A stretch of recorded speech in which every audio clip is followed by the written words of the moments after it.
find the range of values of m for which line तुमको दी गई है y बराबर mx प्लस 2 और ये है is a tangent is cut the circle, ये cut the circle not tangent, cut the circle x square plus y square is equal to 1 at two distinct और coincident points. जल्दी बताओ कैसे होगा। कह रहा है कि लाइन y बराबर एम एक्स प्लस 2 जो है circle x square plus y square equal to 1 को दो डिस्टिंक्ट और कॉन्सिडेंट पॉइंट पे कट करे तो वैल्यू ऑफ m की रेंजेस क्या होंगी। तो अब सर्किल है और लाइन है, क्या करोगे, दो डिस्टिंक्ट पॉइंट पे अगर ये कट कर रहा है या कॉन्सिडेंट पॉइंट पे है तो ये क्या हो सकती है लाइन, या तो ये टेंजेंट हो सकती है या कॉर्ड हो सकती है ना। जैसे ये सर्किल है और ये लाइन है तो either it can be a tangent और it can be a chord, yes और नो, है ना। दो डिस्टिंक्ट पॉइंट होगा या कॉन्सिडेंट पॉइंट पे होगा। इसका मतलब है कि लेंथ ऑफ परपेंडिकुलर जो होगा वो रेडियस के या तो बराबर होगा या रेडियस से छोटा होगा। तो अब आप इस पे लेंथ ऑफ परपेंडिकुलर निकाल लीजिए, तो mx minus y plus 2 equal to 0। Length of perpendicular कहां से निकालोगे, कहां से, 0,0 नहीं, सेंटर ऑफ द सर्किल, है ना। हाँ, इस सर्किल का centre 0,0 that is different thing, है ना। तो हम लोग कहां से परपेंडिकुलर निकालेंगे, सेंटर से। तो सेंटर क्या है 0,0, तो 0,0 अगर निकालोगे तो this is mod 2 upon under root 1 plus m square, yes और नो। इसकी वैल्यू रेडियस से छोटी या उसके बराबर हो जाएगी, रेडियस इज 1। तो यहां से आप निकाल सकते हैं आराम से कि 2 इज लेस देन और equal to under root 1 plus m square. तो इसका क्या सोल्यूशन आ जाएगा कि 1 plus m square is greater than और इक्वल टू 4, तो एम स्क्वायर ग्रेटर देन और इक्वल टू 3। तो इससे क्या सोल्यूशन आएगा, अगर एम स्क्वायर ग्रेटर देन और इक्वल टू 3 तो एम की वैल्यू बताओ क्या हो सकती है, m belongs to minus infinity to minus root 3 union root 3 to infinity, yes or no. So this is the range of m for which the given line cuts the circle at two distinct point or coincident point. Is that clear? एक और question लिखो, बड़ा अच्छा question है, इसको try करो। Question है तुम्हारा, find the range of parameter a, find the range of parameter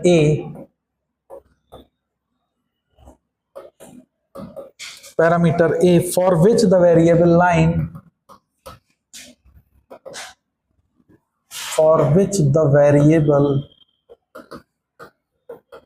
line y बराबर 2x plus a lies between the circles।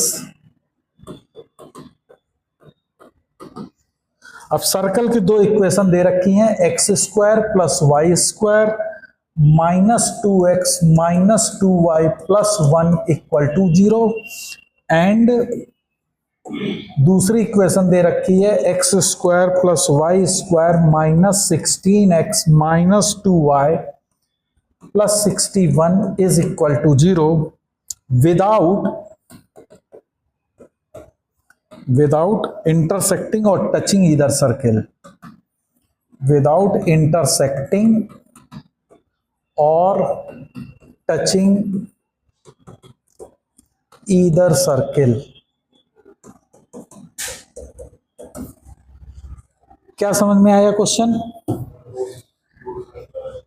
Question में है कि ये दो सर्किल की इक्वेशन दी गई है ना, और एक वेरिएबल लाइन है y बराबर 2x प्लस ए, जहां पे ए मेरा वेरिएबल है जिसी की वैल्यू निकालनी है। कह रहा है ये वाली लाइन इन दोनों सर्किल के बीच में हो, पहली चीज, और दूसरी चीज ना तो इनको कट कर रहा हो और ना इनको टच कर रहा है। Is that okay? कैसे करेंगे, क्या माइंड में आ रहा है?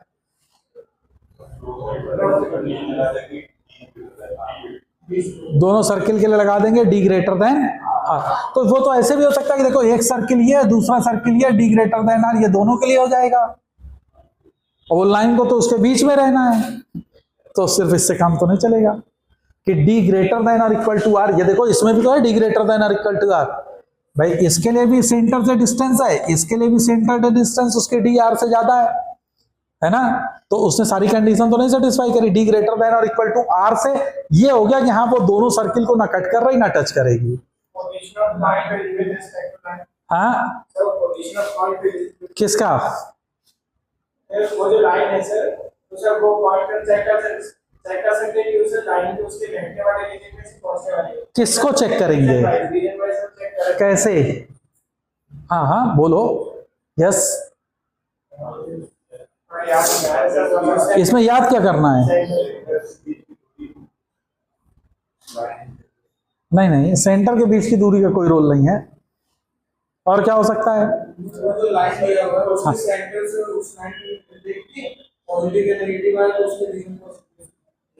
ठीक है, थोड़ा ये कहना चाह रहा है, देखो बेसिकली क्या है, एक सर्किल की इक्वेशन ये है, यस, दूसरे सर्किल की इक्वेशन ये है। तो जरा सर्किल की इक्वेशन बना ही लो, लिख लो। क्या है पहले लाइन पे बोलो जरा, क्या है? X square plus y square minus 2x minus 2y plus 1 है ना, minus 2x minus 2y plus 1 equal to 0। इसको अगर हम लोग लिखें तो this is x minus 1 whole square plus y minus 1 whole square is equal to कितना हो गया? 1। क्यों? करेक्ट है ना? तो इस सर्किल का एक का सेंटर है 1,1 और इसकी रेडियस है 1। सही है? दूसरा सर्किल की क्या इक्वेशन दे रखी है? X square plus y square 16x minus 2y plus 61 equal to 0। तो ये है x माइनस 8 का whole square plus y minus 1 का whole square is equal to 4 आ जाएगा। देख लो भाई, 64 और ये 4 60 और 1 61। ठीक है, तो इसके कोऑर्डिनेट हैं 8,1 and the radius is 2u। ये है दोनों सर्किल की इक्वेशन और फिगर, है ना? अब लाइन तुमको दी गई है तो मान ले रहे हैं हम ये वो लाइन है, y बराबर क्या थी line? 2x plus a।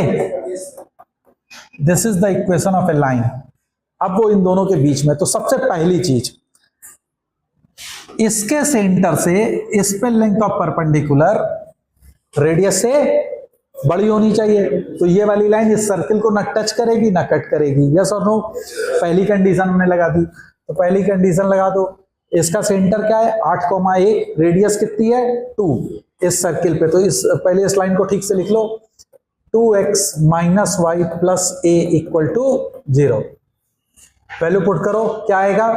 2 into 8 16 minus 1 plus a upon under root 5 का मॉड। बोलो भाई, this should be greater than और equal to 2, not equal to, I am sorry, is greater than 2। Length of perpendicular from centre is greater than to the radius. हो जाएगा। तो ये कितना आया? 15। 15 प्लस a का mod is greater than 2 root 5। तो इसका क्या मतलब होगा कि 15 प्लस a या तो माइनस 2 रूट 5 से छोटी होगी या 15 प्लस a 2 रूट 5 से बड़ा होगा। तो a की वैल्यू या तो माइनस 15 माइनस 2 रूट 5 से छोटा होगा या a की वैल्यू बड़ी होगी माइनस 15 प्लस 2 रूट 5 से। Is that clear? एक कंडीशन तो तुमको ये निकल के आ गई a पे। है ना? समझ में आया ये बात?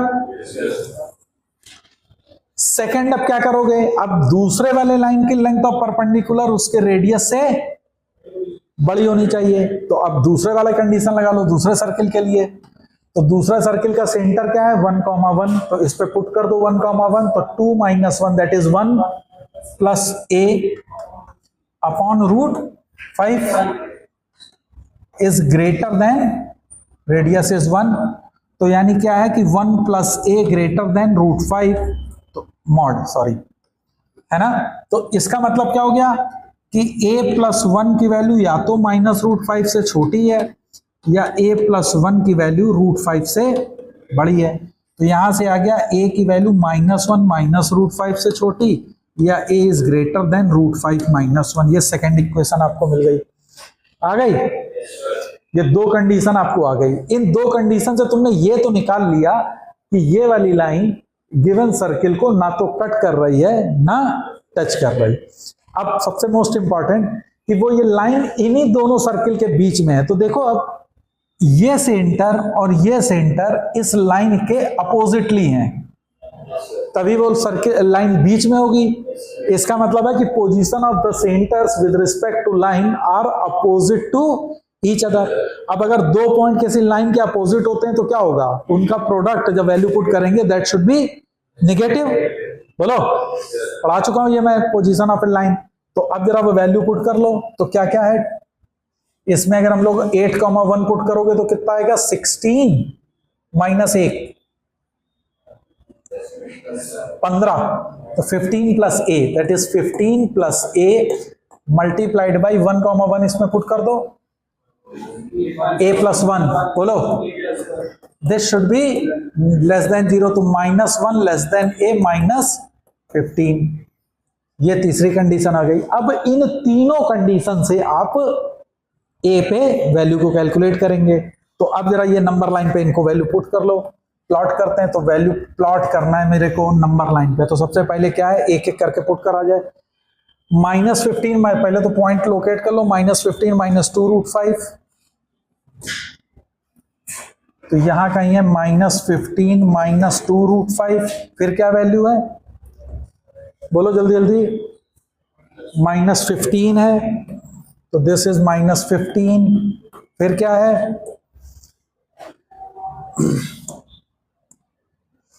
बोलो भाई। -15 प्लस 2√5 है ना? तो ये हो जाएगा फिर यहां पे -15 प्लस 2√5। फिर क्या है? -1 -√5। क्यों? ये भी निगेटिव ही होगी। तो -1 -√5 -1 -√5। फिर क्या है? फिर आई थिंक -1 है। बोलो। तो दिस इज -1 और लास्टली इट इज क्या है? √5 - 1। This is √5 - 1। तो ये आपके सारे पॉइंट्स आ गए। तो एक कंडीशन उसने दी है कि -15 से -1 के बीच में है। क्यों? एक वैल्यू क्या दे रखा है कि या तो वो, बोलो यार, -15 - 2√5 से छोटी होगी और -15 + 2√5 से बड़ी। -15 - 2√5 से छोटी या -15 + 2√5 से बड़ी। और तीसरी कंडीशन क्या उसने दे रखी थी? या तो -1 - √5 से छोटी है ना, या 1 + √5 से बड़ी है। बोलो। तो अब इसमें ऐसा कौन सा एरिया मिल रहा है जहां पे तुमको तीनों मिल रहे हो? तो ये मिल रहा है ना? बोलो। तो what is the value of a? -15 + 2√5 to -1 - √5। तो a belongs to -15 + 2√5 to -1 - √5. So this is the value of a for which the line will lie in between the circle without touching or intersecting the given circle.